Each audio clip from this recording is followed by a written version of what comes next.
days of candlelight and waking up to find you lying next to me.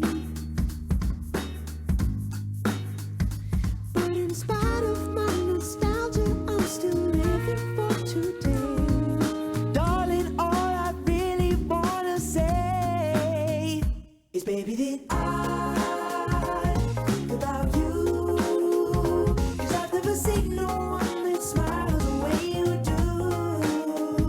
And darling, do you think about me? 'Cause now and again, my friend, I see you in my dreams.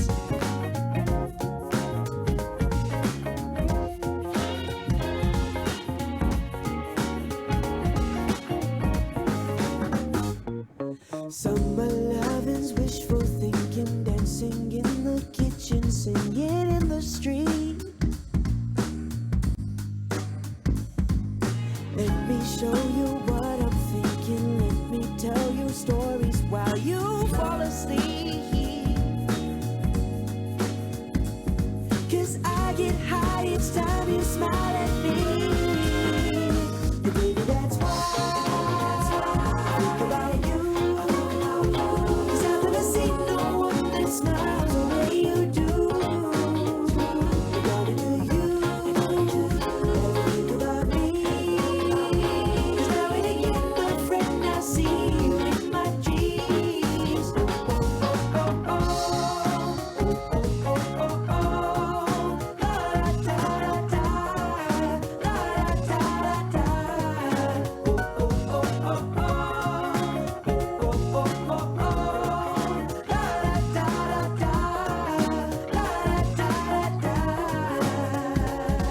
And though I know my reminiscing often isn't wise, I saw the world and it was right there in your eyes. So I hope they keep on shining every day that you are smiling. Good morning, good morning, good morning. Let me try that again. Good morning, good morning, good morning. How's everyone doing? Well, first and foremost, welcome to the National Library. We're looking at the weather. It's like, oh no, is it going to like crash and rain and all this? But we're just thankful for the library for supporting us with this event with such a beautiful, beautiful venue. And be able to do this in person is great. My name is Martin. I'm the Chief Executive Officer for the Majurity Trust. So welcome to Majurity Roundtable 2022. You guys made history, because this is the first time we're running the Majurity Roundtable. So you are the pioneers. Give yourself an applause. We have been dreaming of this day for a while, and I'm really glad to have Emary coming down all the way from New York. She flew 19 hours just to be with us. So a big round of applause for Emary. We'll introduce her later. So as we get started, as we're coming in, I see everyone was just saying hi to each other. In-person events are coming together, so that's great. So I thought, if you look around the room, probably you will know maybe 10-30% of the people in the room. They are strangers that you haven't met. So why don't we do this? Since we have this opportunity, the music's going to play. Would you please find at least 3 people you have not met, or 3 people that you don't know, and introduce yourself, right? So by the count of 3, music will play. Let's all stand and really get to know each other. 1, 2, 3, go!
Yes, we have. Yes. How are you? Thanks for coming. Thank you. Okay, we'll I'll give you another 1 more minute. Okay.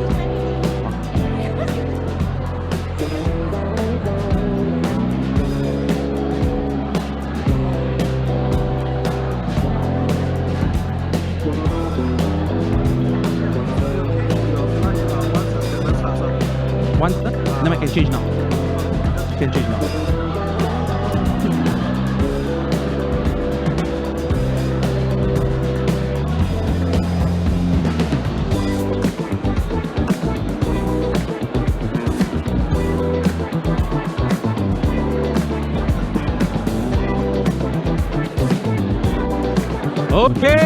Okay. Thank your partners. And let's grab a seat.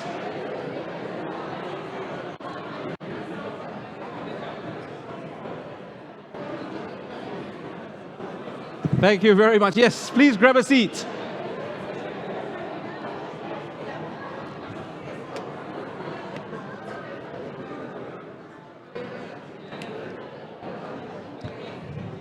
How many of you have met at least one person that's new today? Okay. How many of you have met at least 2 persons who's new today? Awesome.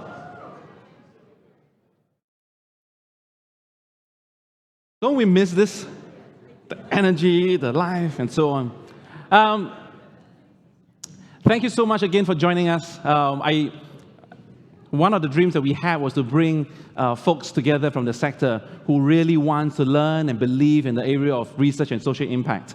Internally, I wanted to call this event a different name. I wanted to call it a Summit of Nerds. But my staff, all of my staff voted me down.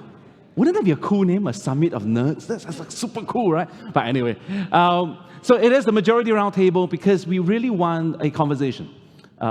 Research about social impact measurements.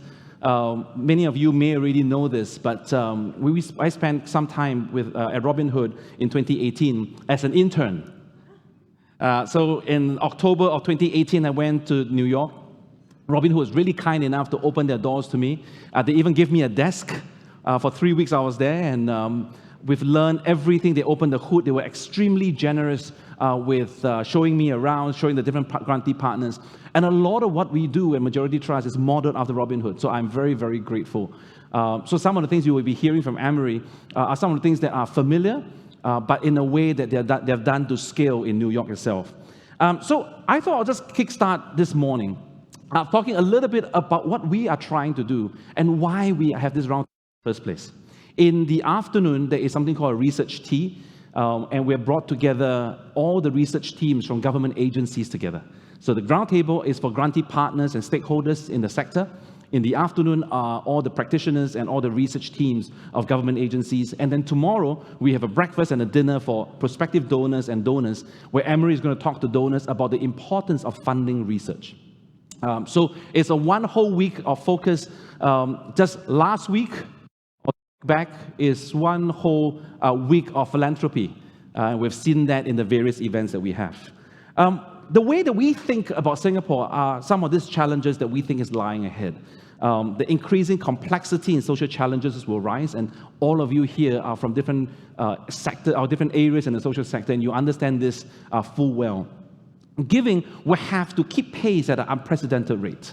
The reality is that our social spending can only do so much from our taxes. I think the government has talked about it as much. So we need to start convincing donors to actually say that, hey, we need to look at giving in a very, very different way. Now more than ever, we need to enlarge our current giving pie. A large part of what we're trying to do at Majurity Trust is exactly that. Work with our donors to unlock more resources, to look at new donors, to believe in what we're trying to do here. Just last week, I was involved in a couple of conferences, and we now have over 700 family offices in Singapore.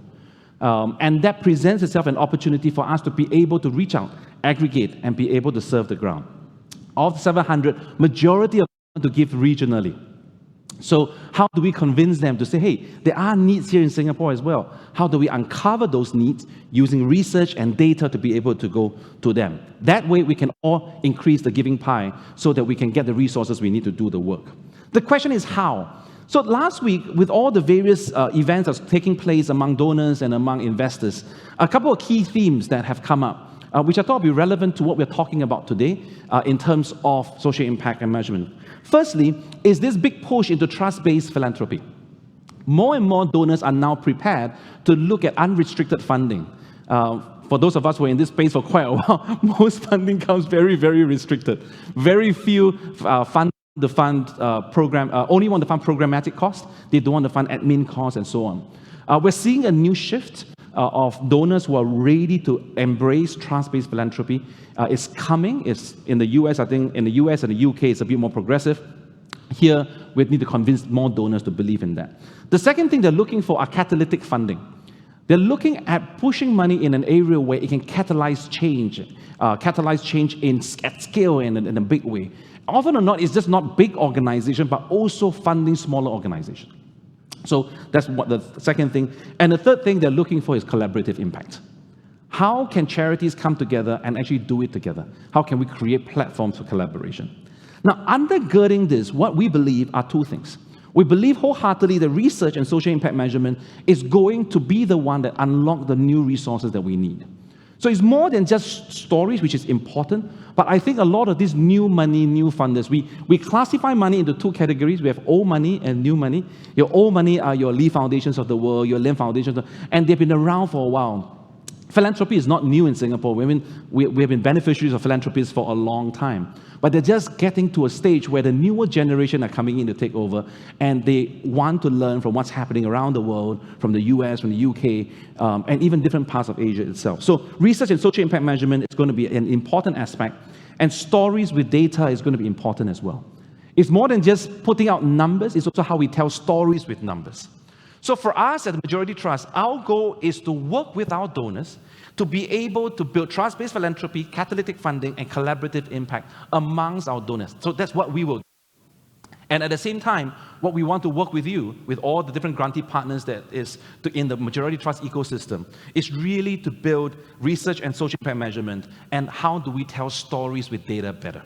So that's our hope in partnering with you, in partnering with our donors and our different stakeholders. Some of you have seen this. The Majurity Trust model is really this infinite loop where we work with two main audiences. We work with donors, which is our primary audience, and then we work with you guys, the grantee partners who are doing the work on the ground. We use the funds that we aggregate from the donors, and then we give out grants to the grantee partners through the various funds that we have. But you will realize about half of you are grantee partners in our ecosystem. You will know that we keep asking you for surveys and data. And it's because of this. Because what we're trying to build is a rigor that we can use those measurements, and then we'll generate insights and give philanthropic advice to the donors. So if we can do that, the donors unlock more resources, we can give more grants to the ground, we collect more data. With more data, we generate more insights, we give philanthropic advice, and the cycle continues. That's the role that we're trying to play at the Majurity Trust. Because the board and a small group of donors fund our operating costs, almost 100% of what we raise for the grants goes directly out. We don't run a good business. We don't charge admin fee, if you will. So for every dollar that they give us to grants, 100% goes out. Only a very small group of donors, 40 of our donors currently give 80% of our funds. Right? So the goal is how can we actually recruit and bring in more people. Over the last few years, since 2020, we have aggregated about 18.9 million, supporting about 203 grantee partners. Some of you are here, benefiting over 300,000 beneficiaries. But these are numbers. Numbers are just numbers unless we can actually put stories to them. A large goal for us is the ability to uncover unseen needs, which many of you are in. So why don't we take a look at this?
part of what we're trying to do is uncover some of these needs.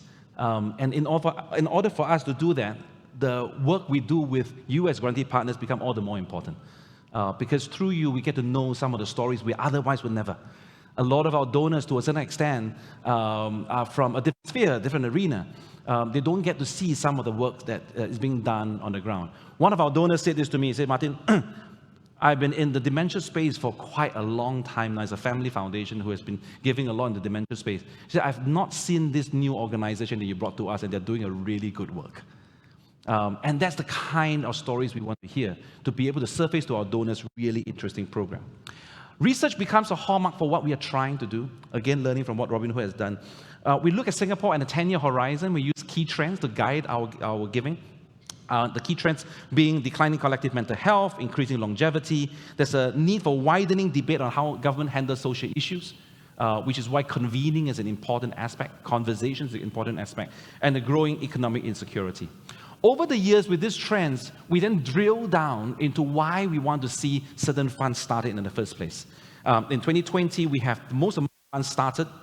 And then in 2021, we have Scaffold, SG Strong. Currently, we have 9 funds that address about critical gaps in Singapore. We aggregate around about 7.1 million. Next year, we expect that to go up to 9 million. All because of the work that the grantee partners are on the ground. Some of you ask, what kind and what type of funds do we really have? Our funds are typically in 2 broad categories. We have what we call life cycle funds and what we call cause-based funds. Life cycle funds are looking at organization on a gestation basis. We all start at 0. That's most of where we all started. For some of you who are in larger organization, 20, 30 years ago, you were in 0 too. Someone decided to do something. So we support a lot of grown-up groups. And then year 1, year 2, year 3 are your startup years, where it requires a different kind of hand-holding, a different kind of capacity building. And then year 4, year 5, year 6 are your growth stage, where they need capital to scale and so on. And then 7, 8, 9, they're mature organizations. Our cost-based funds are all those listed there. SG Strong covers the grown-up groups, and that's our main grown-up fund. Lamsoon New Horizon Fund covers your early-stage startup. And then Maybank Momentum covers the growth stage. So over the past 3 years, thanks to the learning from Robin Hood, we built a whole basket of metrics for our various funds. There isn't one size fit all. So just like a mobile phone plan, we've also developed what we think are important metrics that cuts across all 9 funds. But some of the funds are very specific metrics based on where the research is telling us. I won't go too much into detail, but the way in which we work, we're trying to be able to work with grantee partners to surface some of this data accordingly. An example with Silver is Gold. We measure 3 outcomes: changes in attitudes about persons with dementia, well-being of the caregiver is a big one for us, and well-being of the person with dementia itself. Those are the metrics that we use. And then for SG Strong, we use benefit cost. It's an emergency relief fund. So we tell the donors, you know what, for every dollar that you give us, very quickly to the ground, we're getting about $1.36 in terms of benefit. And then we report to our donors. One of the reasons why the staff actually meet with you guys quite a fair bit over the years is so that we can actually understand where the needs are and also what you are doing. Because on our behalf, then we go back to our donors and we say that, you know what, these are the interim reports and so on. We'll keep working on this model, and we hope to be able to do this over the next 5 years. This year is our 5th anniversary. Last year, the last 2 years of COVID has sort of blurred the lines of time. But we're celebrating our 5th anniversary this year. We're starting to think about our 10th. What will our 10th anniversary look like? And that conversation cannot do without 2 groups of people. It cannot do without our grantee partners. It cannot do without our donors and our stakeholders. And we will continue to invest in that. Our aim is to make the giving experience better, to make grant-making experience better, and to create collaborative impact. Let me end with this, and I want to introduce Emary. One of the key goals within Majurity Trust, and we talk about this very openly in the team, is that philanthropy shouldn't be just about money. That much we are clear. It's not just about giving funds. It's also about bringing people together through our town halls. It's also about capacity building. It's about learning sessions. Not just learning sessions from people, but learning or from us, but learning sessions from each other. Much like what we did just now in the beginning when we get to know people. There's so much talent and there's so much knowledge within the sector itself that we want to be able to leverage on that and say, hey, you guys are really good at fundraising. Can you come and share with everyone else what fundraising they're doing and leadership and so on and so forth. The funny question that I had in the master class in April, a couple of months ago, they asked us, can you do a class on how to fire people? I was like, oh, wow, okay. I think I can develop something on that. But it's about being relevant. What are the needs that we have? And then we will see if we can plug in as much as we can. This Majurity Roundtable is designed for that. It's designed for conversation around social impact and around what it means to do research. Why is it important to us? And maybe to learn from each other what we're focusing on. Our hope is to make this an annual event. That's our hope, if we can find funding, but that's our hope. So that this becomes a practitioner track. In April, there will be the Majurity Conversations. There will be the larger sector conference where we talk about new ideas, new folks, what people are doing. And then at the end of the year, we will do a Majurity Night, which is purely for donors, to be able to convince them to give us the resource to be able to support the ground. On your tote bag, or in your tote bag, a couple of things. We have a giving kit for you. You can have a look at that. And we've also given you a summary of some of our research. At the front is a statement that we always use: regardless status or stage in life, thrive. We believe wholeheartedly that whether you're young or you're old, whether you're rich or you're poor, we can all thrive wherever. We believe that wholeheartedly. How can we create, how can we remove hindrances and roadblocks to be able to help Singapore as a society thrive? So that's from us at the Majurity Trust. I'm hoping to continue the conversation, but I don't want to delay too much in the various things that we do. I really want, and I'm very, very happy and delighted to introduce Emary. At the start of this year, actually towards the end of last year, I had a chat with Emary and said that, you know what, we are getting serious in terms of our research, and we want to now be clearer in terms of the ability to do what we do. And we invited her and asked her, would she join us or to be on our research council, which she kindly said yes. And we'll slowly build this research council. And I'm showing this slide to tell you why this is an important, because my chairman and the founder is basically saying, you know what, I want to be on the research council because that's how important this is to us. And over the course of over time, we'll slowly grow the research council. But having Emary with us gives us the inside look and the know-how and be able to test the rigor of what we're doing. Many of you will have already read her bio, but Emary is the Chief Knowledge Officer and the Senior Advisor to the CEO of Robinhood. He has also been responsible for Robinhood's bespoke initiatives, include Blue Ridge Labs, which I visited, which is awesome, and the Learning and Technology Fund, and all the relief funds over the last 20, 30 years that Emary has been with Robinhood. So without much further ado, would you please welcome our keynote speaker for today, Emary Aronson.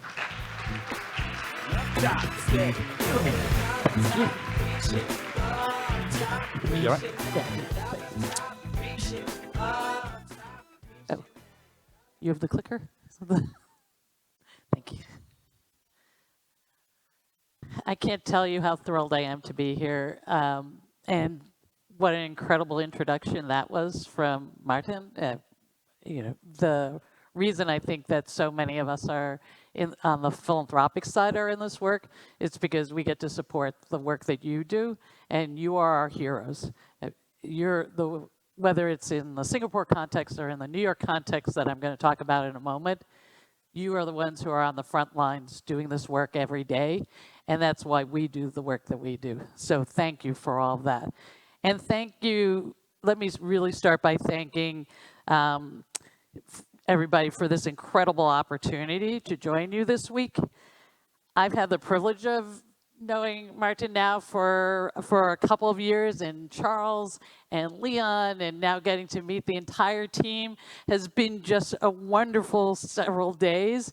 And I've shared that this is not just my first trip to Singapore, this is my first trip to Asia. And so all I want to do is take in the sights and sounds. And over the last few days, I've gotten to visit with some of you and see some of your work in action.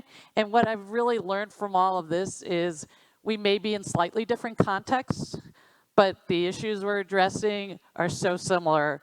And so if we work together, that's how we all make it stronger. We'll just learn from each other, and that has been the important part for me of these several days. And so just appreciating what the different contexts are and how we can understand them is really going to be an important part of our work together this morning. And as we think about this, and as we think about social impact and measurement, Yeah, a little bit staticky. Sure. Does that work better? So I want to start a little bit with what is Robinhood, aside from having a really good name. What is it that we do? So before I jump into talking about measurement, a little bit of background. We were founded after the market crashed in 1987 by younger members of the finance industry. Their question was, why can't we apply the same business principles they applied to their own for-profit professional investing? Why can't that be applied to charitable giving? And so what Robinhood was on the leading edge of what became known as venture philanthropy. Like the venture capitalists, we would bring a range of assistance to our investments, including measurement and evaluation, what we are here to talk about. From the early days, evaluation, and often third-party evaluation, was a cornerstone of our work. We had one mission: to end poverty in New York City. As we'll discuss over this period of time together, we adjusted this mission over time. And so now, as we learned from the research, so now we think about our mission is, how do we sustainably lift people out of poverty? To situate me in this story is, I arrived at Robinhood in 1999, so 11 years into our history. And when I came, there were 15 people working at the organization, and we did around $4 million a year in grant making. Today, we now have a staff of around 120 people. We annually invest about $120 to $140 million, and that's not counting when we do emergency relief efforts. Simply put, Robinhood is New York City's largest poverty-fighting organization.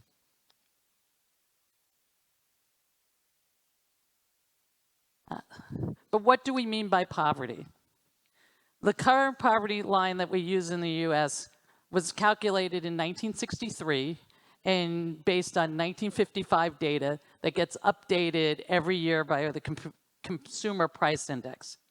However, it isn't just straight numbers, because at times there are places where government enters with supports.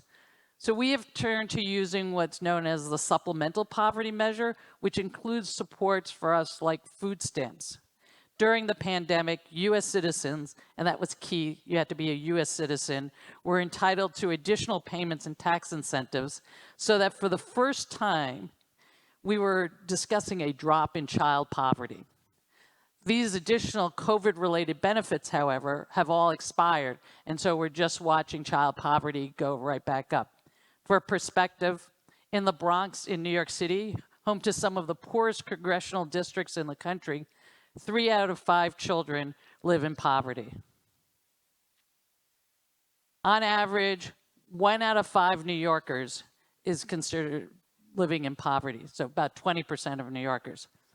But that scale in New York City is staggering because of the size of our population.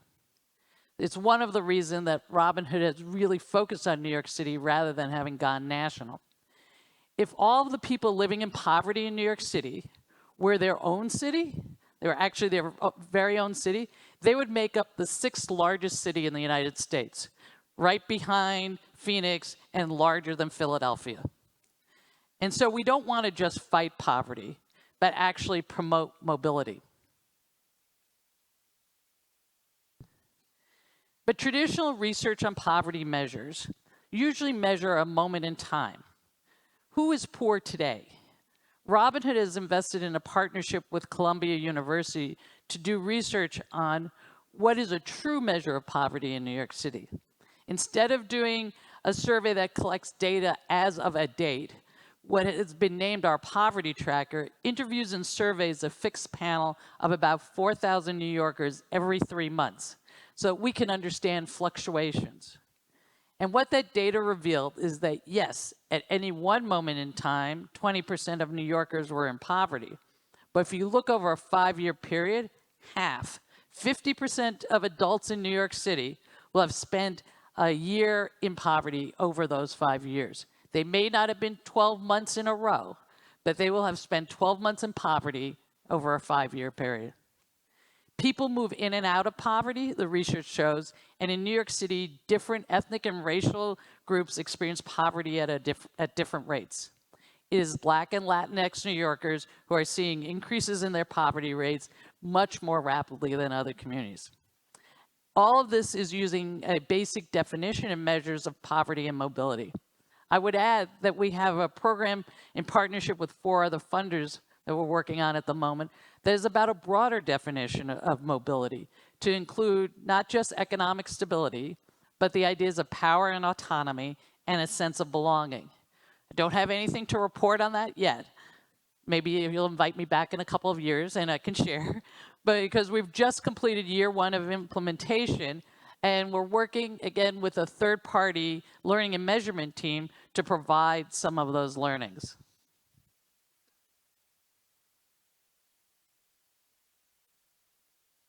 So, sorry, you lost the slide. So what is it that we do? Just as a preview, first I'm going to discuss a little bit about what Robinhood does for some context, and then how we measure it. We are grant-making organizations, so we make grants. The goal is to put New Yorkers on a permanent pathway out of poverty.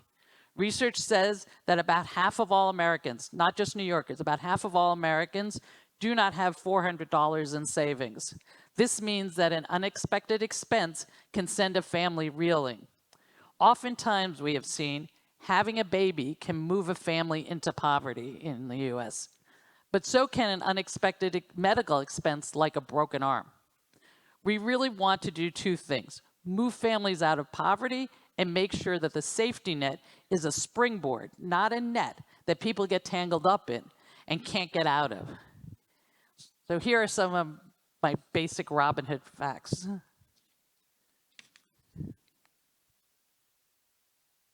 Want to rivet on one, which is that we use rigorous metrics and data to evaluate all grants and optimize the impact of the grant based on how much every dollar lifts the well-being of struggling New Yorkers, because that's going to be something that we talk about further. Like Martin was talking about how the Majurity Trust works, we also target interventions over a life cycle. And in this case, for us, we're looking at the life cycle of an individual. We divide our work across life stages from early childhood through adults. And when we look at adults, we're really trying to figure out how to measure 2-generation work, not just what is the effect of the intervention on the adult, but really what's the effect on the family, on the child. For us, our North Star is for families to be earning 200% of the supplemental poverty measure, which in US dollars would be about $70,000 for a family of 4.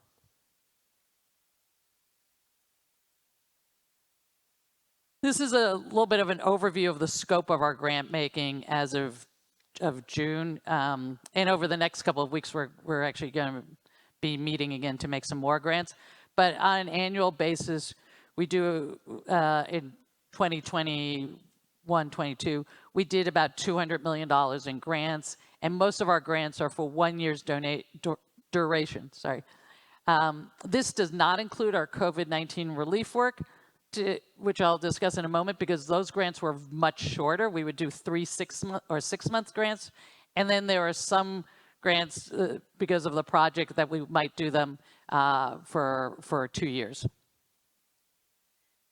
This is just the location of most of the organizations we fund, and as I was saying to the team, I just include this slide because I really like it. And while Robinhood is focused on poverty and mobility in New York City, 3 times in our history we have activated a relief fund: after 9/11, after Superstorm Sandy, which devastated the Northeast, and the third fund, which is only recently finished, was during the pandemic. I've had the privilege of leading all 3 funds, so we can discuss them endlessly, but I'll refer back to this in a few minutes as we discuss measurement. And a little bit of a spoiler alert, we measure outcomes for most of our work, but count inputs when we talk about our relief work. But what we know about the COVID-19 pandemic And I'm sure that we could all trade stories because this COVID wasn't a New York or a US issue, it was a global issue.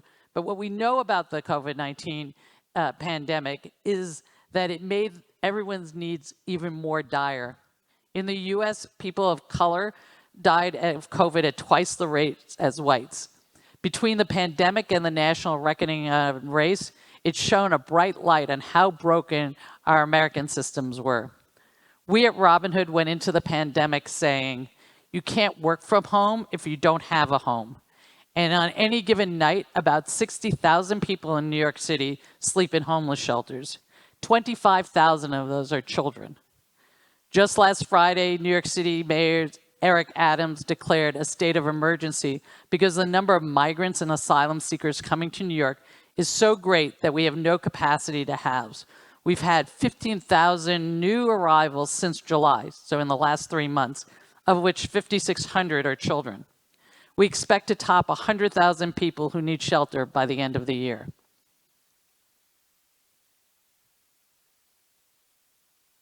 Sorry, I moved my slides out of order. And how do we support this work? Here's just a quick chart that looks at our fundraising over the last 10 years. That big gray bar is for our COVID-19 relief work. The Robinhood model, like the Majurity Trust model, rests on private donations. We do not have an endowment because, as we like to say, there's no point in saving for a rainy day if it's pouring outside. Our board pays all our overhead expenses so that every dollar from a donor goes to our programmatic work. And except for those orange areas, which are a restricted fund, every unrestricted dollar goes out within 12 months. And some of that is for research and evaluation. One last comment on the model itself. This is just ways that people can become involved beyond giving, as we have found that donor engagement to be really important. Again, as you just heard from Martin, is how is it that you connect donors to the work that you're doing? So one of the things that we discuss with our donors all the time is this question of research.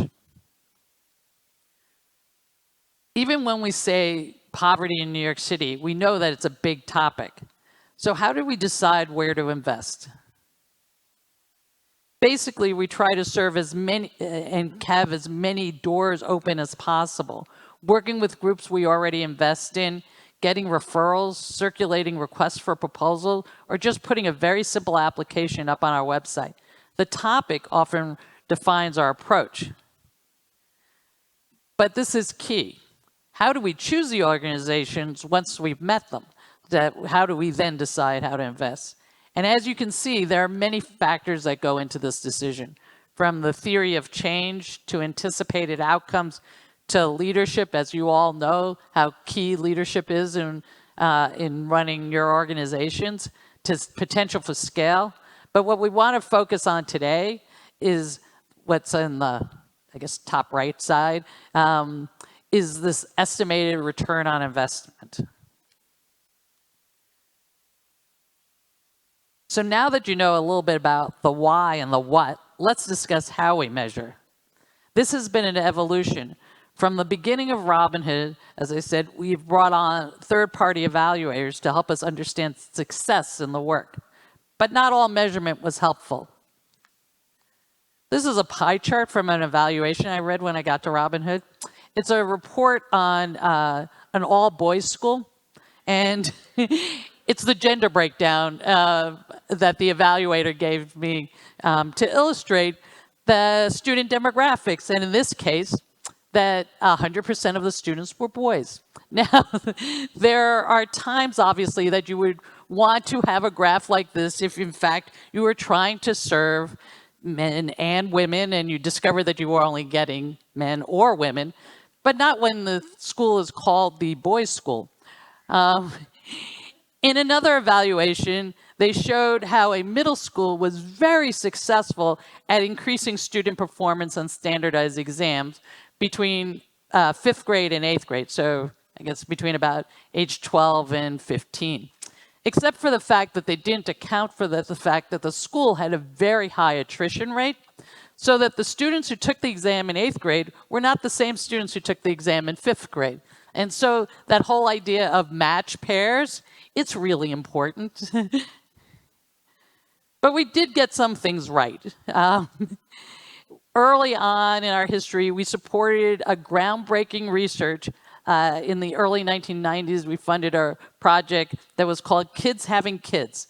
It was a randomized controlled trial, and we can talk about randomized controlled trials because we know that they're considered the gold standard of measurement, but are they always the right thing to do? But this was a randomized controlled trial that showed a particular teen pregnancy prevention model could actually reduce teen pregnancy and future incarceration and other negative life outcomes. And it basically built the model by having this research. In 2002, we hired a chief program officer who was really our chief economist. The point was to develop a system of metrics. He worked with a group of Nobel laureates to develop our system, and we train our program officers on their application. The idea is that since we are looking for the increase in income and well-being, we should be able to measure that, and the principal form of measurement we use is the benefit to cost ratio. A few notes. One, we continue to evolve our metrics, but we did suspend them during the pandemic because we could not get the data, and we wanted organizations to really concentrate on serving their populations. Two, we are going through a process of both revising and adding new dimensions to our metrics, which I'll discuss in a little bit. Number three is we have about 170 different algorithms to use, everything from the value of a university degree to the value of being able to take a shower every day. And number four, our end goal is to be able to compare across interventions. Could we compare a job training program to an early childhood intervention? We're not quite there yet, but we're getting close. In a moment, I'm actually going to lead you through how we calculated a benefit to cost ratio. Don't worry, there's no test at the end of this, and you can probably do this better than I can. But here are a few reasons why we do metrics and what the limitations are. And of course, I want to sort of point to that first bullet point, which says it promotes greater objectivity in decision making. It really helps us in that way. Metrics are not the only thing we use. We often talk about our grant making as being part art, part science. Metrics, however, are the science. Yeah, I messed up with these notes, so give me a moment. Okay, so as we do this, I want to rivet on a few key elements of our benefit to cost ratio. First, let's start with benefits to whom? We measure the success of the people served, capturing the direct results of the intervention measured. We want to know how many students graduated, and we know that a high school diploma has a benefit to the individual in terms of greater earnings and well-being. One note, we do not measure savings to the taxpayer. We only measure the societal benefits to the individual. Number two, and this is key, it's the counterfactual. We want to know how many people would have been successful even without the intervention we funded. So to go on our graduation example, if 60% of students graduated, but 55% of similar students graduated without the intervention, we are just interested in that delta, those 5 percentage points. Number three is the Robin Hood factor. You like that name? This is the other thing we include in all of our calculations. What was the value of our support to this intervention? We use a percentage beginning with what percent of budget was our grant. This percentage can move up or down depending on how much we provided in other services and how much influence we actually felt we had. It's not an exact science. What we don't want to say is this: we gave you $1 and we're going to take credit for 100% of your outcomes. And finally, we divide the benefits by cost. For us, that's the value of our grant. So let's see this in action. Here's an illustrative example. I'll give you the basic facts. Jobs for All is a workforce development program that trains people for tech jobs. It traditionally has about an 80% graduation rate, and starting salaries are on the average of $40,000 a year versus a pre-training wage of $22,000. 175 people are enrolled. We multiply 175 times 80% times the difference between 40,000 and 22,000, which is 18,000. I used a calculator. At times 5 years. Why do we pick 5 years? Because the research says 5 years is the length of time before the effects of a job training program start to diminish. We would also actually do a net present value, but I simplified it for this a bit. If our calculations are correct, we should come up with $12.6 million in benefits, but we're not done. We still need to multiply those benefits by the Robin Hood factor and divide by the costs.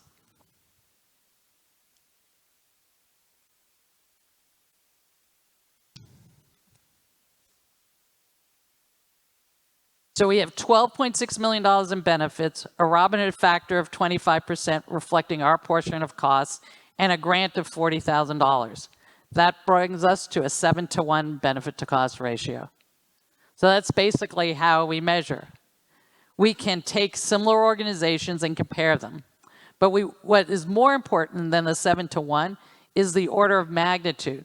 So we don't want to make this seem more precise than it actually is. So we want to know there's not much of a difference between 7-to-1 and 6-to-1 and 8-to-1, but we know that they're all in the same area.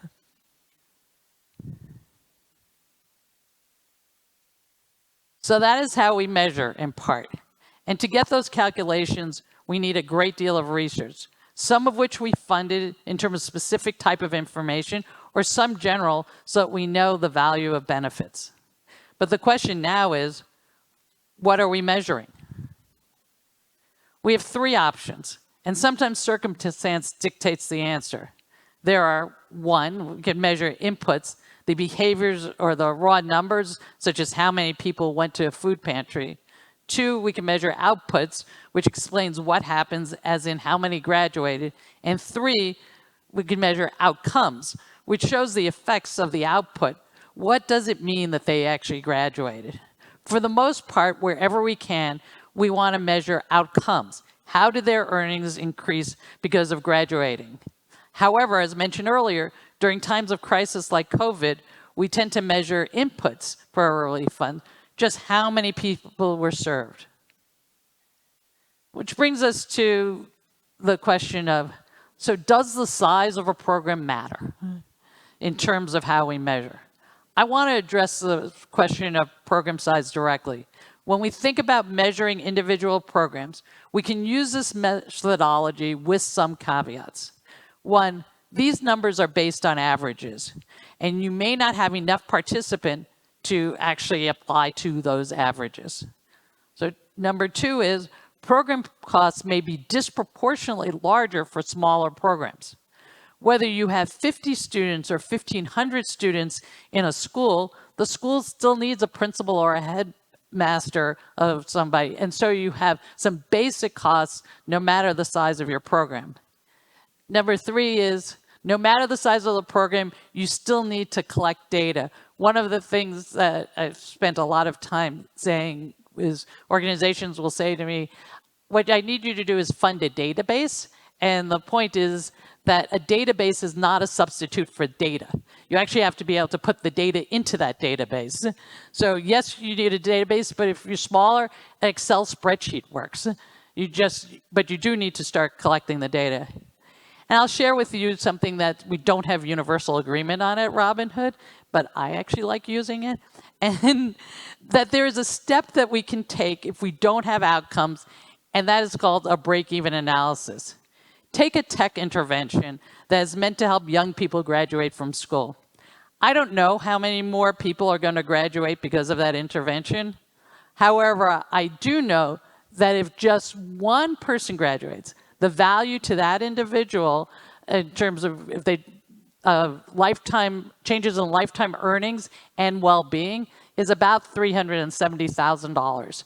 And so if I'm considering a grant of say $200,000 and all I need is one more person to graduate, it's worth it, right? That's where we end up doing the break even. But you can't do a break even every year. At some point, you need to say, oh, well, we're going to actually go to these larger metrics. I want to conclude with a couple of thoughts about where we're going. First, we are refreshing our metrics, and we're trying to introduce other variables like the probability of mobility to sit alongside them. This is a graphic from Brookings Institute and looks at the probability of being on or off track at every life stage, depending on your starting point. This also leads into other questions about averages. We look at, as I said before, we're looking at average incomes, but if you graduate from university with a degree in early childhood education, you are going to earn much less than if you graduate from university with a finance degree. So how do we reconcile this? Number two, I think I mentioned earlier that we have a program that uses an expanded definition of mobility to include not just economic stability, but power and autonomy and a sense of belonging. We're still working with researchers on how to measure these factors, but we know that including factors like that have to become part of our mobility measures. And third, this is an important one. One of our core values at Robinhood is that we are data-driven and heart-led. We don't want to lose sight of the heart. And before Martin was talking about the data and the narratives, that is the same for us. It's the data, but we still have to have the heart there. And so this is just to say thank you to all of you for the work that you do every day. Thank you for being data-driven and heart-led, and thank you for the opportunity to come here today to talk with all of you. I'm looking forward to this ongoing conversation. Happy to answer any questions. Looking forward to the panel, and really thank you for the invitation to be with you. Thank you very much. Let me help you with this. I will make sure I will not misplace your favorite pen. My favorite pen. I told Martin I just left my favorite notebook underneath my chair, so I'm going to use my messy papers instead. Ladies and gentlemen, maybe another round of applause for Emary. Oops.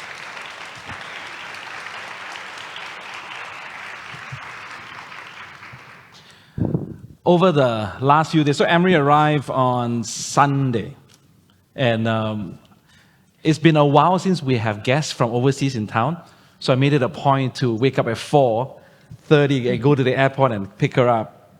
And then I felt, oh, life is back to normal. We're going to do all these US flights now. Over the last 2 days, she had the chance to eat different food. She has had, let me see, she has had Smith Street Hawker Center. She has had nasi padang. She's game for a lot of things. So, and we still have a whole few days to bring her. But on Monday and on Tuesday, she's also visited some of our grantee partners. She spent a day with a couple of grantee partners in our office, and then yesterday there was 2 learning journeys, one with Greenhouse and one going to ask me. So maybe I thought this, just a quick conversation with Emary first, and then I'm going to invite the first panel up, is to start off really asking about, from your perspective, looking and meeting all these grantee partners, what strikes you? What comes to your mind when you meet with them? So, 2 things. One is how inspiring it is, right? You are the social entrepreneurs, you're the providers, you are doing this work. And then the second one is the similarities, right? And as in each of the conversations that we had, was there something that was similar that we had seen in our experiences? And therefore, what is it that we can learn together? And so I've been really impressed in some ways about how the conversation about mental health is much more open here, even though we obviously talk about mental health a lot, but we spent we started funding mental health at Robin Hood after 9/11 in 2001, and that made us amongst the first of our type of funders to do that work. And it's still now people are recognizing, particularly mental health for children, that this is something really important to do, but you picked it up much faster and went much further than we have. I've also sort of your work around dementia, I think is much further along than where we're going, where you might have researchers doing the work in terms of where is it in the mainstream funding. It's been really interesting to see it. And just then understanding the different contexts of what are your laws versus what are our laws. We had a conversation about the legalization of cannabis in different states in New York and how that changes things. Something that will not happen here, but I might speak too soon, but it's going to be very challenging here. You mentioned 911. One of my favorite conversations with you have always been this, how the relief fund started. And I thought it was such an inspiring story. COVID brought out the third relief fund, and I follow Robin Hood and what they do from here. Just remarkable how they're able to mobilize New Yorkers, and not just New Yorkers, but also New Yorkers have moved to other countries, not other cities, other states, and asking them to contribute back to New York, which I think is pretty cool.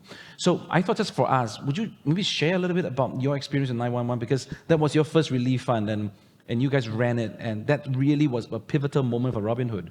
It was a pivotal moment for Robin, and it was a pivotal moment for all New Yorkers. It was a pivotal moment for the country. It actually changed the way we did our work. So as I said, we were pretty small until then. There were probably about 20 people who worked on staff on September 11th. Our offices actually, our view was of the World Trade Center, and so it became very personal. I remember this. So 9/11 happened on a Tuesday. That Thursday, we had a conference call of the staff because nobody was in their offices.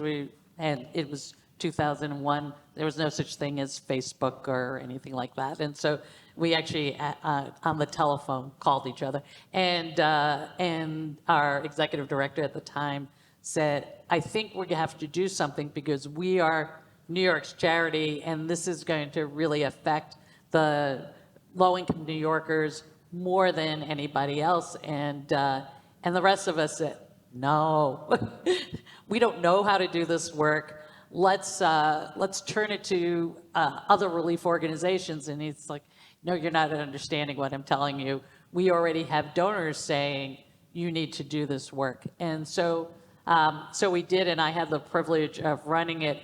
But a couple of things that we got to experiment with at the time that was really novel. And one of the things we did was, the first thing we did was that first week was we called all of our partners just to see how they were doing. What did they experience? What did they hear? And I remember talking to a nun named Sister Judy Garson, who ran a program called Little Sisters of the Assumption, which was in East Harlem. And the majority of her population she served, she was a social service agency. The majority of people were recent immigrants. They were day laborers who worked down in the World Trade Center and who then didn't have any income coming in because nothing was functioning. And so she said that 2 days, people could survive for 2 days, but by day 3, people came in and were asking for assistance. She said, I don't know what else to do, so I put my hand in my pocket and I just gave them cash, but I don't have a budget line for cash. And so we said, oh, well, that's what people need, right? You need to give agencies the dollars so that they can actually hand cash to people as they need it. And so that's what we started doing that time. And then we decided in December of 2001 that what we wanted to do was to provide $5,000 to every victim's family in a no application process. So we took the entire team and we turned ourselves into an agency to find everybody who had been in the World Trade Center, who had been on the planes, who had been in the Pentagon, and we mailed out $5,000 to every family in a 2-week period. And what we got back from that was, in terms of letters and thank yous, was amazing, because what it really said to us was, let me tell you who the person was. Don't think of this as 3,000 people as a collective. Let me tell you about my son, the violinist, who's now, who is working in IT now. And I'm using this money to pay for his funeral expenses. Or let me tell you about my wife, who I met in high school, and in the schoolyard. She was my best friend. And so we learned about every single one of these people, and the individual stories that you know about the people you serve. We suddenly have the perspective of this. But that notion of, can you give direct cash assistance, is something that pervades how we ended up doing relief in all 3 of our relief funds. Because over time, what we realize is there's nothing that substitutes for the agency and autonomy of saying to somebody, and the dignity that goes with actually giving cash assistance. And if you have time for one more story, because we also got, we had a very large concert in Madison Square Garden, and it raised $35 million. At the end of the day, we had about $65 million. But we got this letter from a mom in Colorado, and she said, my son says, my 5-year-old asked me what he could do to help the people in New York. And so he said, how do I help? And so he went into his room and he brought out his piggy bank and he smashed it open, and he gave me all the money he has in the world, and he asked me to send it to you to help kids like him, right? To help another little boy who's in need. And it always makes me tear up. At the bottom of the letter were 3 quarters taped, because that was all the money he had in the world. And when somebody gives you all the money they have in the world, you have a huge responsibility to do right by them. And we do it, and I think about this child every day who's now 26, right? But if he's trusting us to do it, he's not saying to us, oh, hold it for 4 years and see what do you think the right thing is to do. He's saying there is a little boy somewhere in New York who has just gone through a trauma. Go help him. And so that's what we do. Giving always is 2 ways. Because for us and the kind of work that we do, we often look at numbers and the amount, the number of beneficiaries and so on. But when we hear stories like that, it actually helps us do what we do better, because it gives us like a North Star as to why we do what we do. I think because of what you guys did for the relief fund for 9/11, the state came to you guys because you have the most extensive list, isn't it? Yep. We ended up, when we did that list for how did we give everybody $5,000, and so the city then, we ended up doing most of it by hand. And so I took the list that the city had and cleaned it up for them and gave it back to them, so that they ended up having a much better list than they started out with. They just had made mistakes on it, and so. Very cool. Hey, when you first started, one of the things I keep reminding our team and ourselves is that when we look at Robin Hood is 30 over years, right? And you guys are like the gold standard when it comes to fighting poverty and philanthropy. But it wasn't like that 30 years before when Paul started it. Yeah. It was a very, very different organization. So I'm a big fan of organization development in the founding years, right? How was it like, because you were the first 14 staff very early on first time, were they naysayers in terms of looking at what you guys were doing and say, oh, you're just taking more than you can chew and so on and so forth? Because here in Singapore, we face that, especially when we're starting organization, we have naysayers all the time. So what were the kind of things that you will have to combat during your founding years? What we were best always accused of is that we didn't play well in the sandbox, right? We weren't going to go necessarily and follow all the big guys.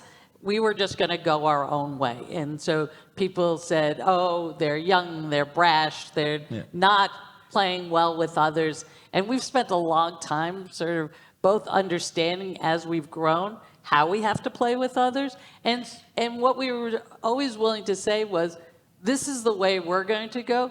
Come with us. We're happy to go together. Or don't come with us. It's okay. That's okay too. Yeah. There's a big enough world, there's a big enough need for everybody.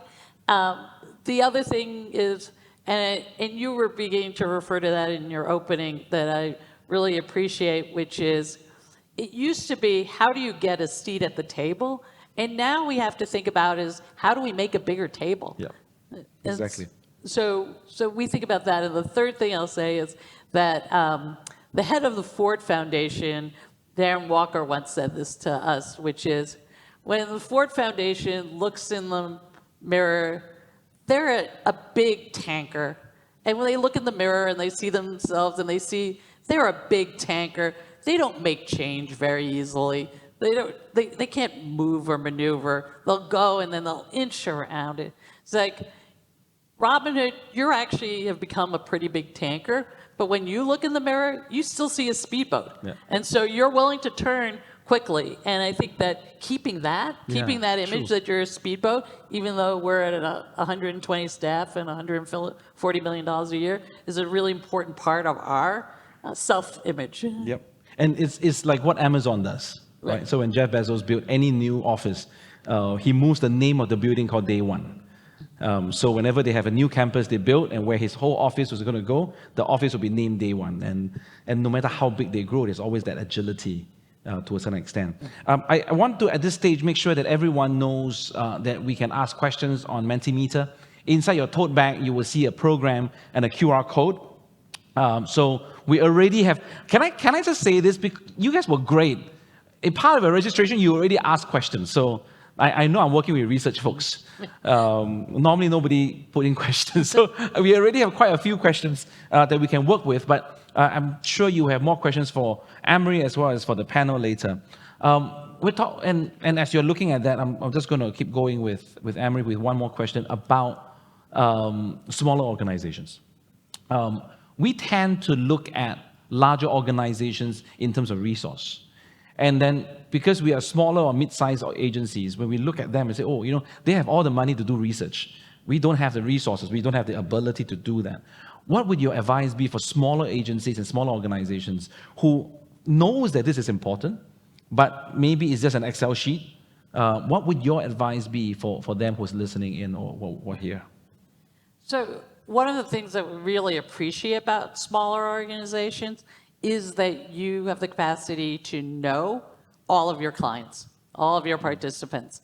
And so you can ask and you just know the answer to these questions. How many of them started? How many finished? How many are now pursuing other things that was the ambition of your program? And so I think we learn an awful lot from that. And oftentimes we'll say to smaller, younger organizations, just take what you know and look back, whatever the appropriate length of time is, a year or 6 months, and say, what has happened? And that becomes the beginning of your data. And that becomes where you get started. And no, you don't need to start with the large, expensive, randomized controlled trial. Just start, as you said, with the data telling the story. And so both have to happen. But use the fact that you actually know your people to really come to say what it is that you want to do next with it, where it is that you want to go. The other thing is to understand what not just what your growth ambitions are, but sort of what is a realistic path of growth. I remember talking to somebody who basically hadn't actually raised more than $5,000 from any one person, who said to me, my next donor is going to give $250,000. I was like, your next donor is not giving $250,000 because it's not going to happen until you have more people who are giving more. And so keep pace. Yep. The ability to grow organically. Yep. Ern is here. Ern is General Manager of Ray of Hope. I remember in the earlier years, this is our 10th anniversary of Ray of Hope. So when Ern joined us in around about 4-5 years ago, we were raising under Ray of Hope about 250,000-300,000. And in our conversation, we were talking about individual cases. This family, that family, and so on. We're raising 4.2 million now after 4 years on an annual basis. And from a board's perspective, now it's just purely numbers. So the beauty of smaller organizations, like what you've said, is that the more you grow, sometimes the danger is that you move from stories to numbers. I mean, you have to manage to a certain extent, but we must never lose track that, these stories are what drives us along to a certain extent. So, just like a good talk show, we start with the conversation and then we now have the next set of guests. Normally there'll be a live band, and we will introduce them, the live band will play and we'll invite them. But I really want to move and invite our first panel speakers. With this panel is really about social impact at every stage. They come from 3 different organizations at different stage of gestation. We have Salima, co-founder and executive director of New Life Stories, Kartik, chief executive officer from AWA, and Roland, executive director from Boys Town.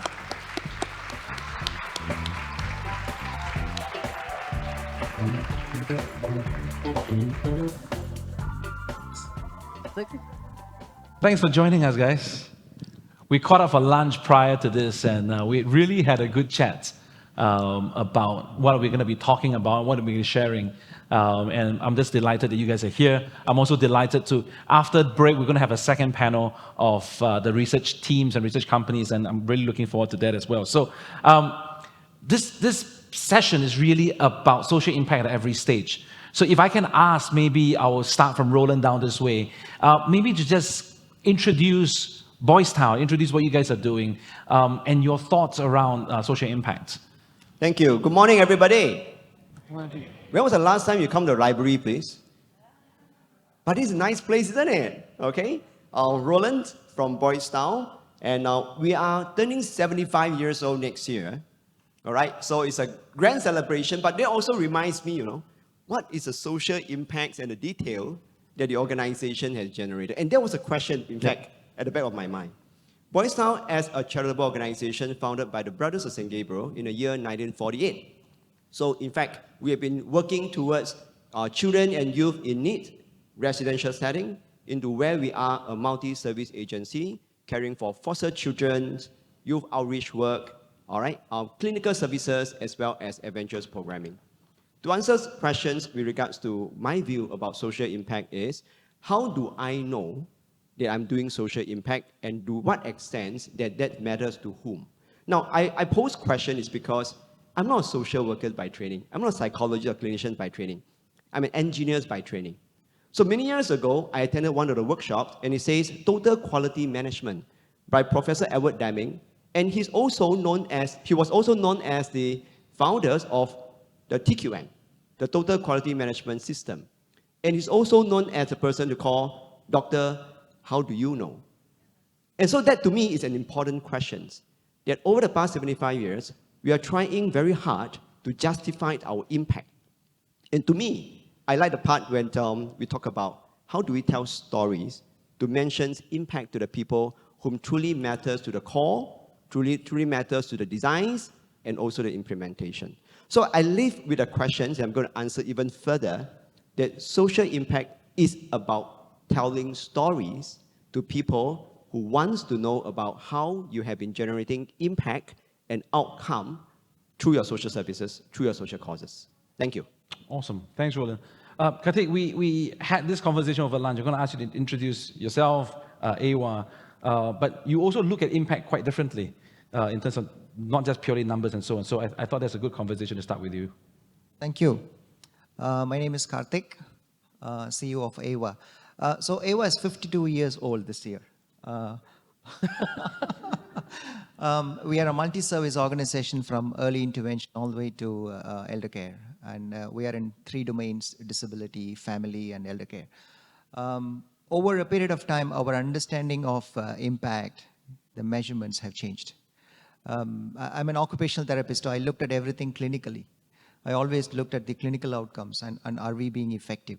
But over a period of time, we realized that I think it's not going to be really working if you're always looking at the clinical outcomes.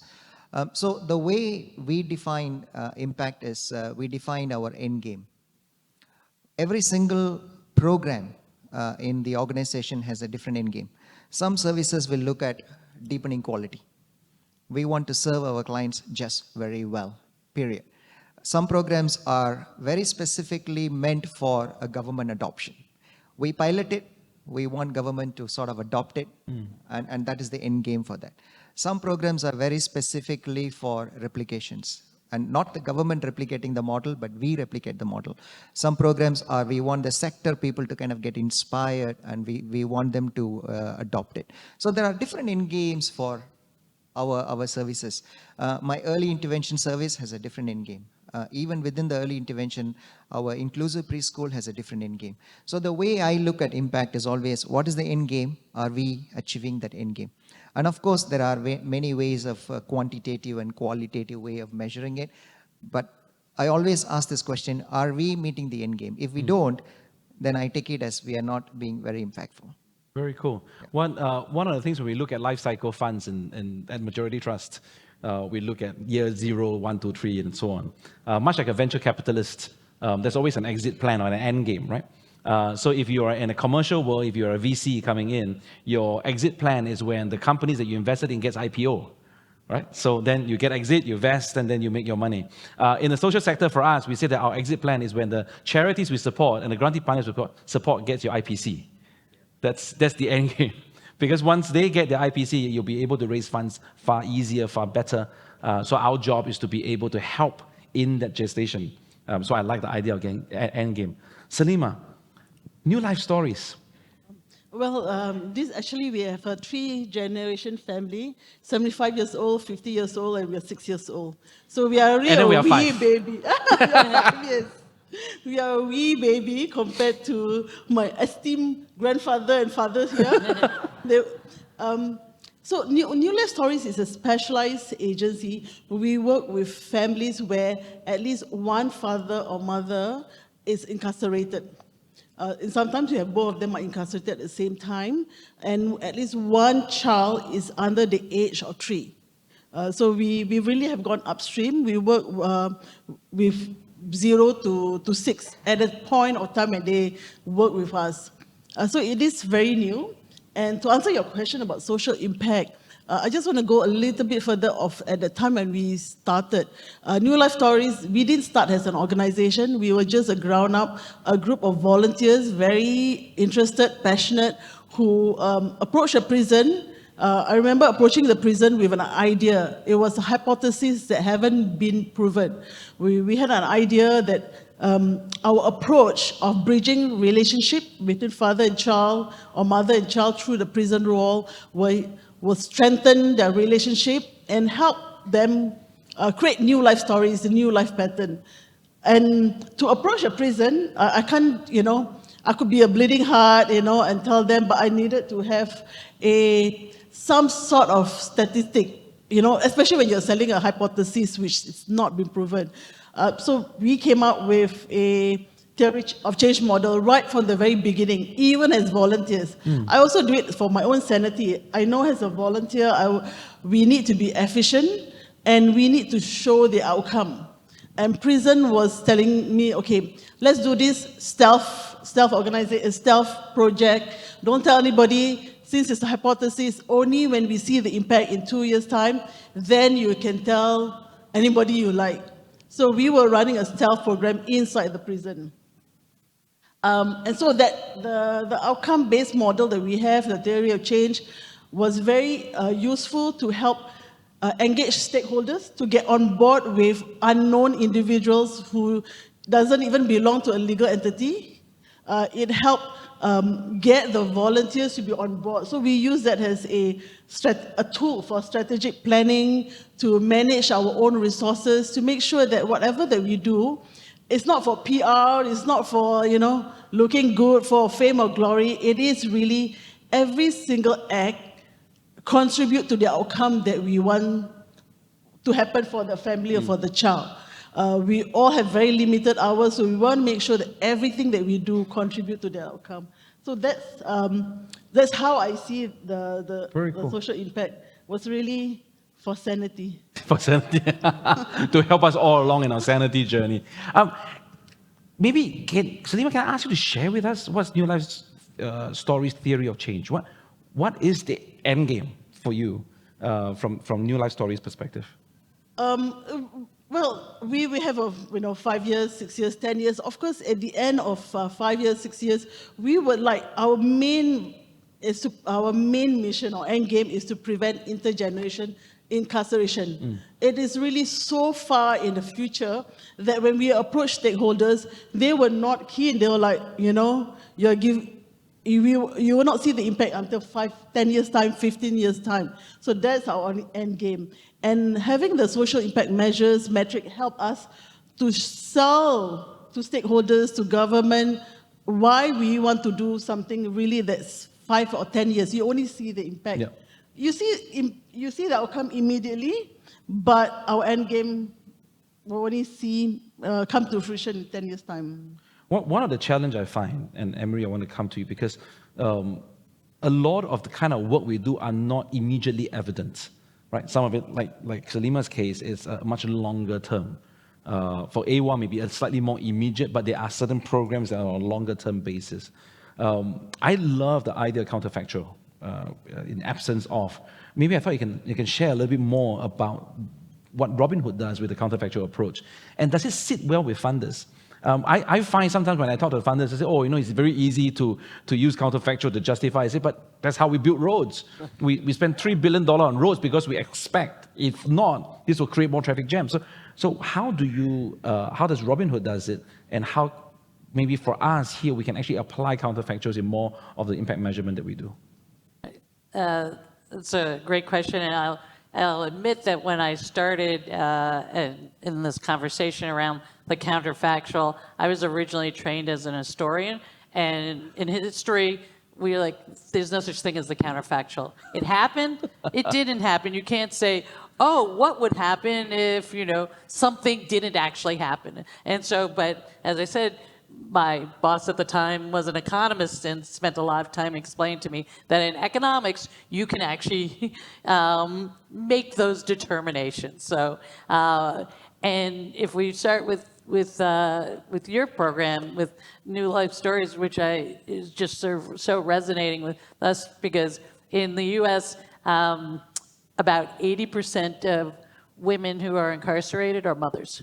And actually, the number of fathers who are incarcerated is very high. And so we've been looking at exactly that question of how do you take systems that are really focused on adults and explain to them that they actually need to be child serving, right? And so that the child who was born in prison because the mother was pregnant or who's now being cared for is deeply affected by the fact that the mother is incarcerated. And so I think that's how you use the counterfactual exactly. And what you're saying is if you look at incarceration and intergenerational incarceration, you know that you need to stop that, Yeah. right? And so we've actually, our early childhood team spends a lot of time working with our departments of corrections to try to convince them that they need to be part of that conversation about what is happening to those children.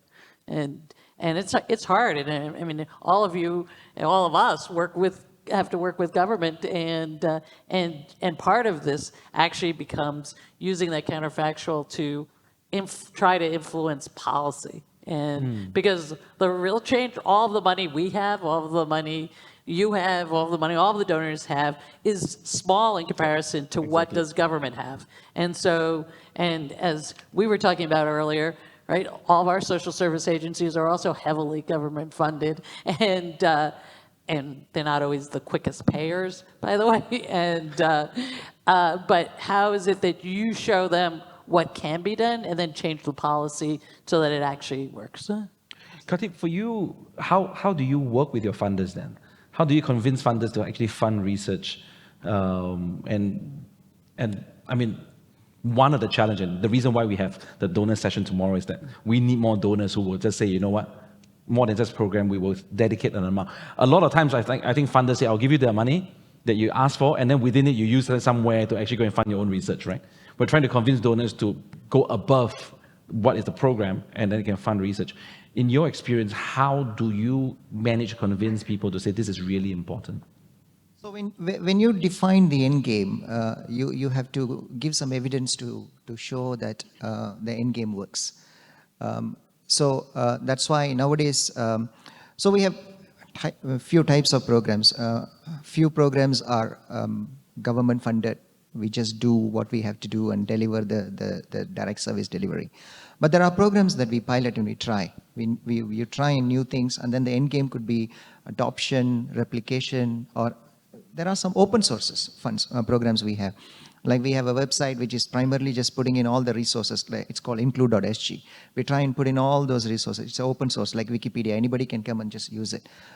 So when you define the end game, there needs to be evidence. So that's where we try and ask our funders, our specific donors, that we do need to set aside money for evaluations. So we don't do evaluations ourselves. We don't have the capability.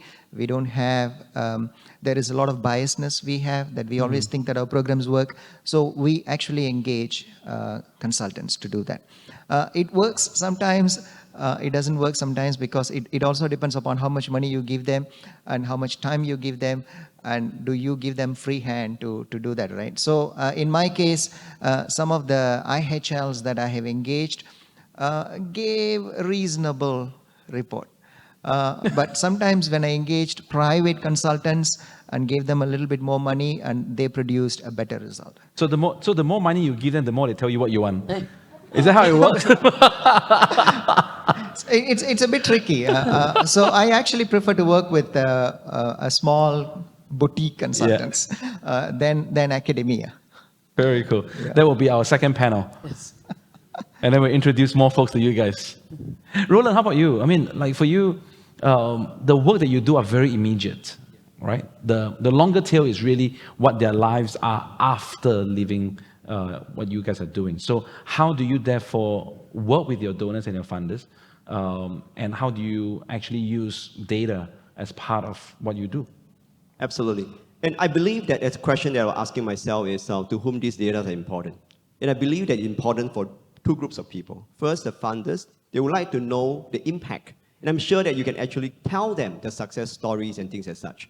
So to me here is that to prepare the funders to appreciate the expected outcomes is extremely important. First and foremost is, are we aligned with the expected outcomes between myself, my agencies, and the donors? If we could do that, I believe that we can talk about funding. We can talk about support and all that. So to me here is that, are we aligned with regards to the kind of work we want to do? And are we willing to wait for some impact day after a little longer? In between, I will want to emphasize the process outcome is equally important, because continuously, you provide information to your funders and you tell them that we are at this milestone, we are crossing this and that, and they're comfortable receiving this information. And storytelling and keeping them engaged from day one, in the medium to outcome is extremely critical to me. Secondly, the practitioners. Because where are the data coming from? Emily was saying that you cannot just have a database, you need people to enter information, data. I want to advocate for these elements called the practice researched, especially for practitioners who are not trained or have the resources to set up a whole department doing data crunching and all that, but they are the ones that actually collect data on a daily basis. So therefore, it is also important for the ground people, the social worker, the practitioner, to realize data helps them to communicate to the funders, to me as a decision maker, and also enhancing their practice along the way. Now, if that is an element itself, you realize that the data's richness is not just about numbers. It's about how would they make an impact on the daily process. And I want to strongly advocate these elements is because if your staff on the ground are interested in collecting data, how does it sound like now? They will go out and look into what is right and how this data will surface upward for decisions making for funders' initiatives. I don't think I can tell a group of researchers and say, data is not important. They say, yeah, we all know data is important, but who's going to do that anyway, right? So the practitioner themselves, if they are grounding up and says, yeah, I would like to evaluate my programs. I want to know what kind of impact my programs are generating. Here we go. So we align the funders. We must also align with our practitioners because they are the one who are touching the ground, creating impact. They are the one who knows where the data is coming from. Why not we also engage them at a different level as well? Thank you. Very cool. Emary, you had a question for them. Exactly.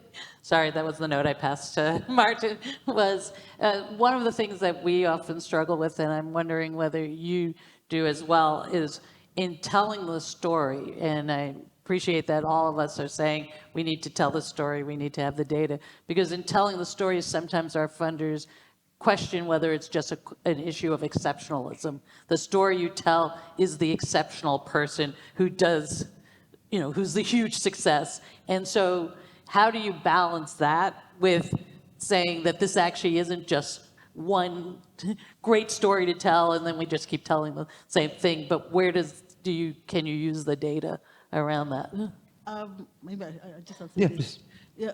So to ensure that we are not telling the outlier stories, because sometimes the outlier stories are the one that are heart-wrenching, and people tend to tell the outlier stories really heart-wrenching because they want the money. So, but we want to be realistic. We actually do say, okay, we support it by showing the data, the quantitative data.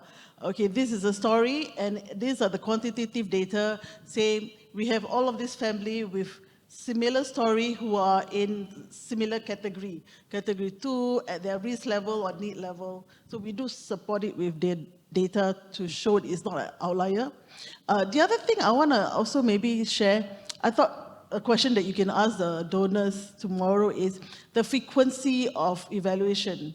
How often do we need to do? Because at New Life Stories, we have embedded the monitoring and evaluation as part of our program. So the monitoring is continuous, but we do have evaluation every 6 months. For some situation, human development is not linear. And we work with families or individuals who have maybe suffering, may have experienced sexual trauma, rape, really major emotional crisis. We can't be monitoring them or evaluating them every 6 months. So this is a question I hope that funders actually think about. Is once a year enough for evaluation? You do qualitative, maybe monitoring, sure, you can have it every 3 months, but the deep qualitative evaluation, should you do it every 6 months or every 1 year? Because there's a corresponding cost to that. Yes. The corresponding cost is to the family, not to us. Sure, we can put the resources, the funder can give you the money to put the resources, but it's to the family. Every time we ask someone who is experiencing crisis in trauma, we trigger the trauma. So the cost is a human cost to the family. Yep. Yeah. Very cool.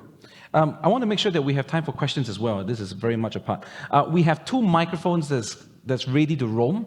So if you put up your hands, or we will also look at the Mentimeter. The one thing you got to be patient with me is that I tend to try to look at all the different questions on Mentimeter and try to group them.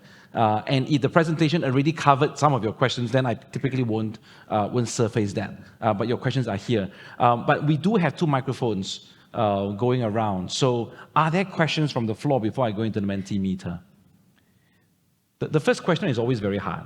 Like nobody wants to be the first. So can we have the second question?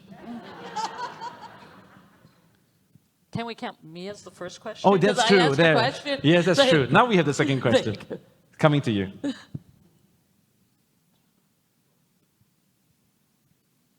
Would you introduce yourself as well, please?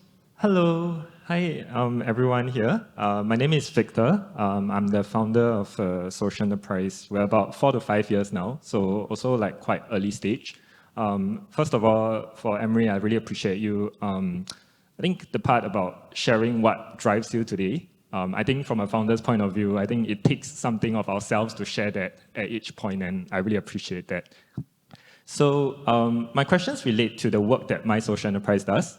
We actually run something quite similar to Jobs for All. So I'm definitely like taking that formula and like seeing what we can do with it.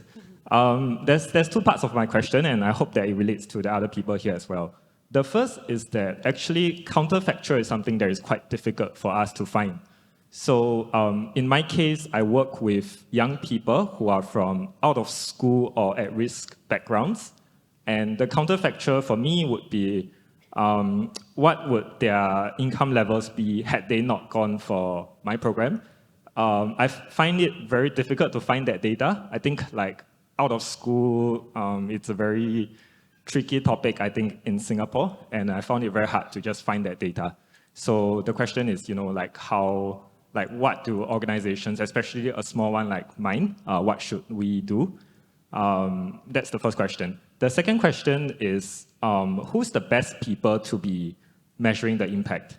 So between ourselves as the people who are on the ground, maybe academia, or versus like my grantor, or maybe a third party like boutique consultant, who is the best people to do it?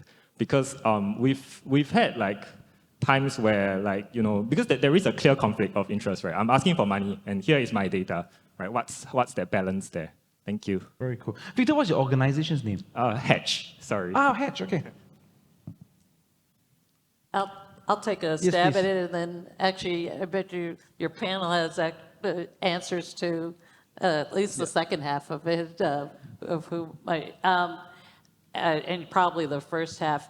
I think for the question of what is the counterfactual, it becomes, in your case, it may be what is sort of the standard known as, what happens to the average young person who isn't in school and hasn't completed, and therefore what sort of jobs can that person get, and use that as your pre-training wage. It would be my best guess, because the advantage of job programs is that you do that. You sort of say, how much were they earning before they got to you? How much are they earning afterwards? And then just subtract the two. In terms of who should measure, I would say for a younger program, you probably are going to go to whichever is the most cost-effective way of doing it. In terms of, right, if sometimes we were talking about this the other day, sometimes you can find at a university where it's a really good research project for a dissertation, and you can get it for very low cost or free, and particularly if you're a younger organization, sometimes you can get your funder to support it, or somebody else. But at least in the beginning, what you want to do is serve as the trade-off between how much does it cost and what sort of evaluation you're going to get out of it. At the same time, you're right to have a little bit of distance, because a lot of people are going to say, oh, if you evaluate your own things, we take it with a grain of salt. Kartik, maybe I can come to you. Between you and Boys Town, in terms of not just age, but size, right? You opted to go for third party. And because for many of us here, say, well, because you can afford it. So how did you choose? I think it's a great question. Well, who's the best people, in your opinion, to measure impact? And Roland, I'll come to you as well for the same question. So we have combination. If my funder is setting aside some money for third-party evaluation, then we go for it. That's an ideal situation. In some cases, you don't have the time and money. But you still have to prove the concept, right? So the counterfactual, we look at the difference in the differences. And there is really we don't have the luxury of doing RCT time and money, basically. Yeah. We don't have that, right? So we look at, for example, kindergarten, our inclusive preschool, it exists. And if it doesn't exist, what would have been different, right? And it's a little bit of a imagination that you have to do and say, okay, so these are the things that wouldn't have happened if this program doesn't exist now. And then we will give evidence for those activities. And that's how we try and write the difference in the differences. And then we will go and tell the people that, okay, look, because kindergarten exists today, and there are some of these policy shifts, and there are some of these pilots going on, and there are attitudinal shift in these areas. So then you have to measure those things. And that's how we measure it. And then we will go into looking at those specific items. Sometimes it is third party, sometimes it is internal. So it is weaving your narrative with a bit of a data. And that's why I agree with Emary earlier. She mentioned that it is part art and part science, right? Yeah. So and I think that's exactly how it works. Those that we cannot figure out, we call it art. Roland. Yeah, I think the perspectives whereby perhaps our consultants are good by giving you certain structure, templates, because they do provide a lot of useful information that perhaps checking your blind spots. That why are these data not collected and we're actually contributing to impacts, by the way. But I also want to go back to the concepts here whereby your staff are the one that are actually touching the data quite readily. And if your staff are not surfacing the data, or they couldn't for some reasons, then I think you don't think that the consultant can do a better job if you're not touching the data the same context as you. So therefore, I realized that for small organizations, that perhaps not just restraints in terms of funding, but also in terms of a learning culture that we want to cultivate within the organizations. I believe it's not just about turning a year-end report, but it's also focusing on whether the people within the organizations seeing the impacts through data measures and also documenting them. Because many of us here are practitioners who are very busy doing good work. But if you're not able to consolidate this good work, all right, and touching the data and making sense of it, I don't think we are doing justice to the work that we are doing as a whole, right? So to me here is that if I can push a little will be, is my organization a learning organization? That the data help me to learn, how could I do better? So because I'm constantly learning, I'm also helping my donors to learn, how could they support me better? True. All right, and so next time around, the grants report I'm going to write in the future will include that elements of my new learning. And that is important. So of course, there will be a struggle because it is additional tasks, functions, to our staff for sure. But if you can embed it as part of the organizational systems and culture and leaders, you must be interested in data. But something I would like to avoid as well here is that don't go out and find data to prove yourself right. Why is it so? Because it's very easy to tell people that you are indeed creating impact. Tell me the story I want to hear, please. Now, the practitioners must be the gatekeeper sometime and say, Roland, we are not getting it right, by the way. This program and this particular way of working aren't going to give you any impact that you want. Okay, good. Who could face a reality? How do we know that the data are indeed creating an impact eventually? What happens if the data tell you not the case? Now, you're going to accept the reality and say, let's go back to the drawing board and say, what else work? But you got to settle it internally first so that your donors gains confidence in you over the period of time.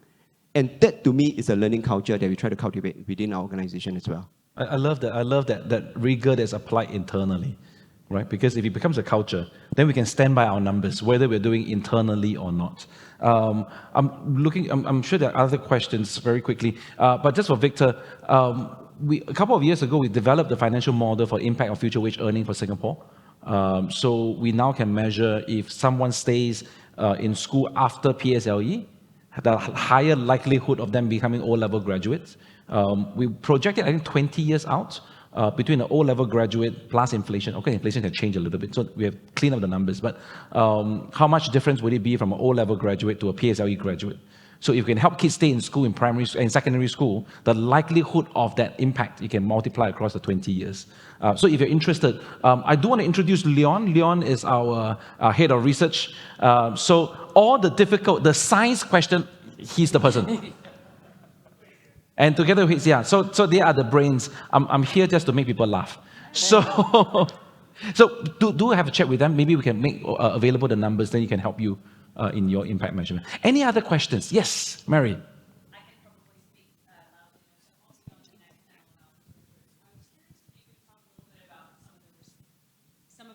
mistakes that researchers make.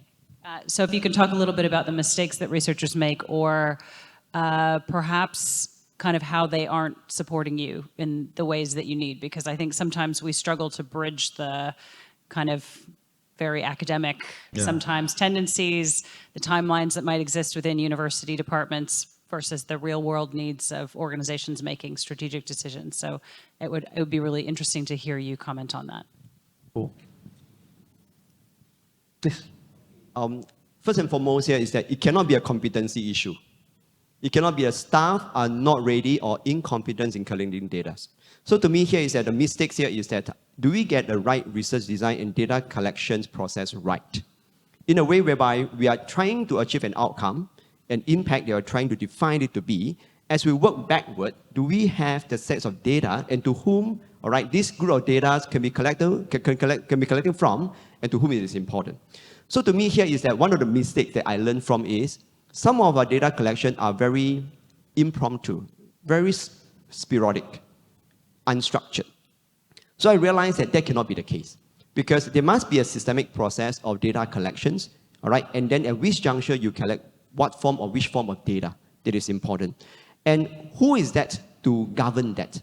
And it cannot be just the researcher themselves. It has to be perhaps a panel, someone who can monitor this together.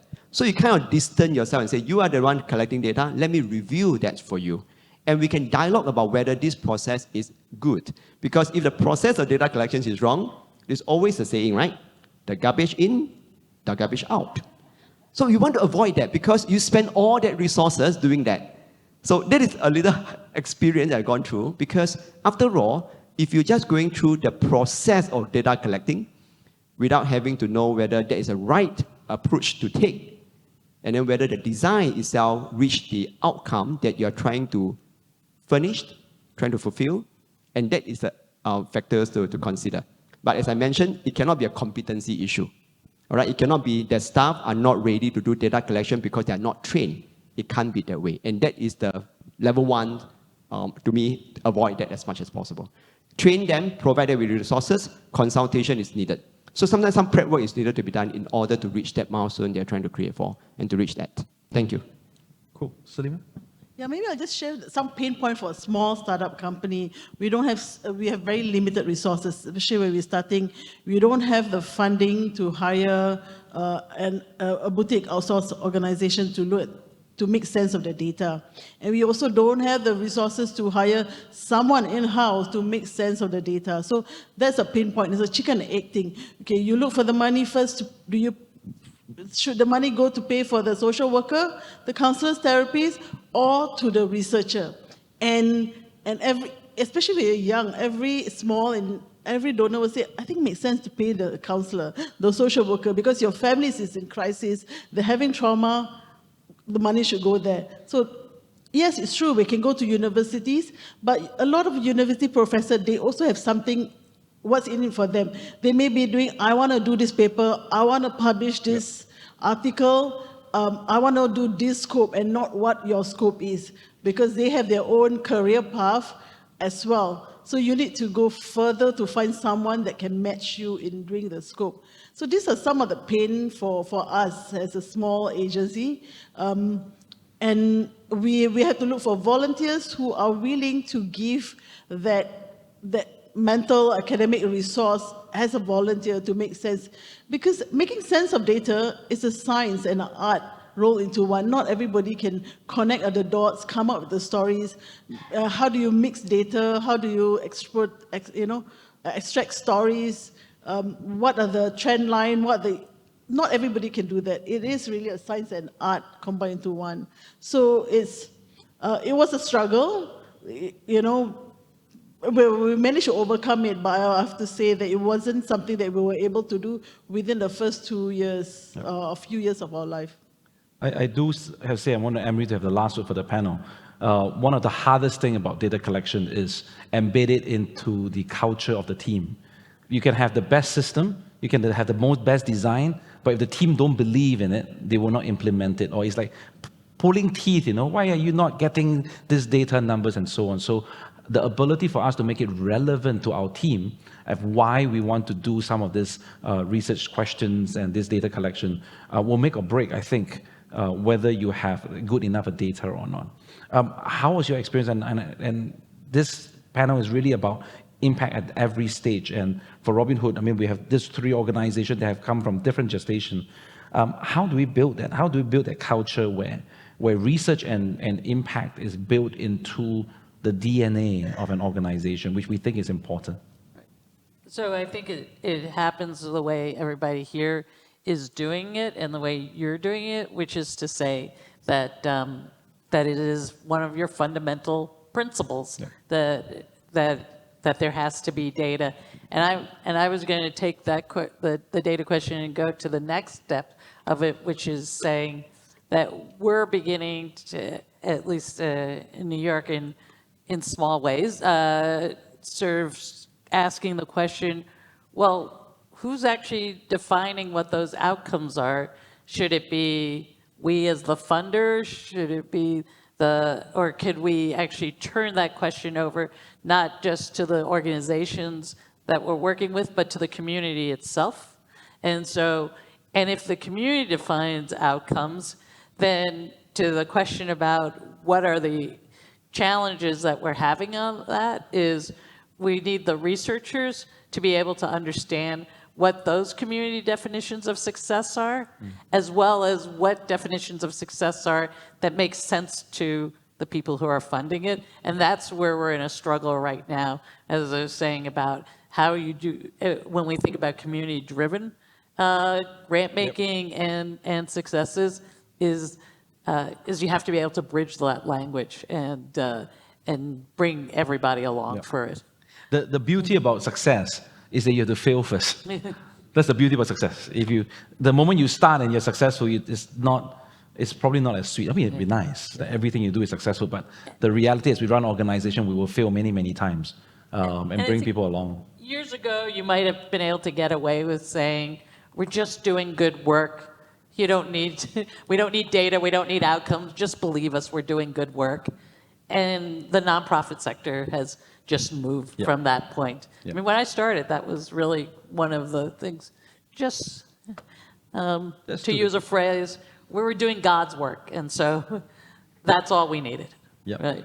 But then now, people are saying... But now, what we like to say is, God's requiring financial statements.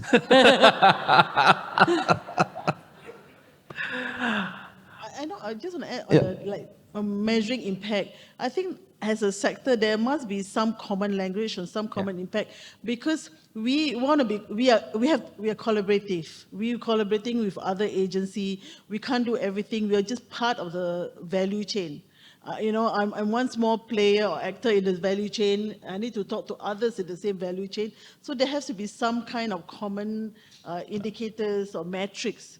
So we can decide what it is. I think it's something that collectively we have to decide what some of these indicators and data should be. It's something that we're dreaming of doing. Hopefully this afternoon's research tea, we can have some of these conversations with the agencies. The dream for us is to have a basket of metrics that everybody can tap on, that everybody can use. So like the impact of future wage earning, for example. I mean, we've spent time and energy doing it already. We might as well make it available for everyone. So now anyone who needs the impact of future wage earning data, you have Singapore. One of the challenges is that we have a lot of UK data, a lot of US data. We don't have a lot of Singapore data. That's our challenge. So one of the goals that we're trying to do is to be able to make whatever we do available. And if there are all the different agencies coming together and say, hey, let's just contribute. Robin Hood has 170 metrics inside their data bank. We now only have maybe 7 or 8. So we just got to build over time, and hopefully we can do it all together. I think it will be very efficient for especially a small organization like us to have such playbook. You have the playbook, you have the tools. We know some of the metrics that we can tap. We don't have to reinvent the wheel. We'll let organization, like agency like you to do that. And I hope you also push this counterfactual thing as well, important. Because especially for us when we're working in the sector, the care sector, looking at prevention, intergenerational incarceration is very long term. It would be very good to have that to show what if we didn't exist? What if this rather to do the reverse. So I hope Well, your we'll- stakeholders stakeholders out there will adopt it. We will keep pushing and we will keep dreaming along, and that's the fun part of it. And the Majurity Roundtable is designed for that, so part of this conversation. Would you please put your hands to thank our panelists and Emary? Really, really, really appreciate it. We'll take a very short 10 minutes break, if it's okay, and then we'll start our second panel. The time, according to my clock, is 11:04. We will start at 11:13.